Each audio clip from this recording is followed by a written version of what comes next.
For almost 10 years, he sat under the same flyover, same cardboard, same dented tin cup, same cap hiding his eyes. People called him Old Charlie, quiet, harmless, just part of the background noise. Some said he was a veteran, others a man broken by tragedy. No one knew, no one asked. But Charlie wasn't invisible by accident. He wanted to be ignored. Because behind that soft "God bless you" was a mind memorizing faces, tracking routines, choosing his next victim. He wasn't collecting kindness, but collecting targets. It all might have gone unnoticed forever, until a girl went missing. 19-year-old Renee Martinez vanished one rainy Thursday evening. She had taken her usual route home from the college library, cutting through Marley Street, earbuds in, umbrella low. Her last phone ping, just a block from the flyover. And then, nothing. No witnesses, no camera footage, no trace. The city was shaken but not shocked. People go missing, especially young women. But Renee was bright, cautious, loved. Her parents launched a citywide campaign. Posters, billboards, a $50,000 reward. And yet days passed with nothing but silence. Then came the second disappearance. Dr. Elaine Rutherford, a 44-year-old clinical psychologist, failed to show up to her office on a Monday morning. Her last known location? You guessed it, Hayworth Avenue. Just 3 blocks from where Old Charlie sat every day. At first, no one connected the dots. Until one grainy frame from a gas station security camera changed everything. Elaine, walking, pausing under the flyover, speaking briefly with a hunched figure on the ground. A man. A cup in his hand. A cap pulled over his eyes. Charlie, the man no one ever looked at, was suddenly the only person anyone cared about. At first, detectives just wanted to ask a few routine questions. They found Charlie in his usual spot the next morning, hunched and quiet, just like always. He didn't resist, didn't panic. In fact, he seemed relieved, as if he'd been waiting for this moment. Inside the precinct, officers offered him water, food, even a blanket. He accepted none of it.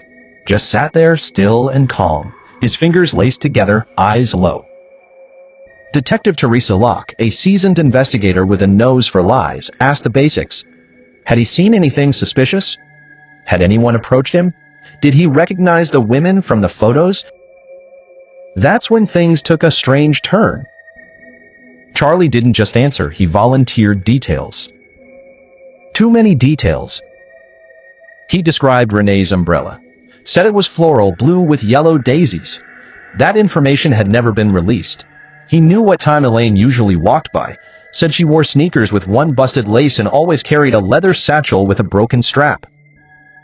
Details no stranger, let alone a quiet beggar, should have known. Detective Locke felt the hairs rise on the back of her neck. Something was off.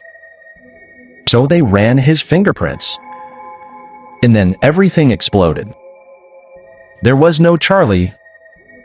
The man sitting in their interrogation room, posing for years as a street beggar, was actually Christopher Miller, a real estate agent declared dead in a house fire 15 years ago.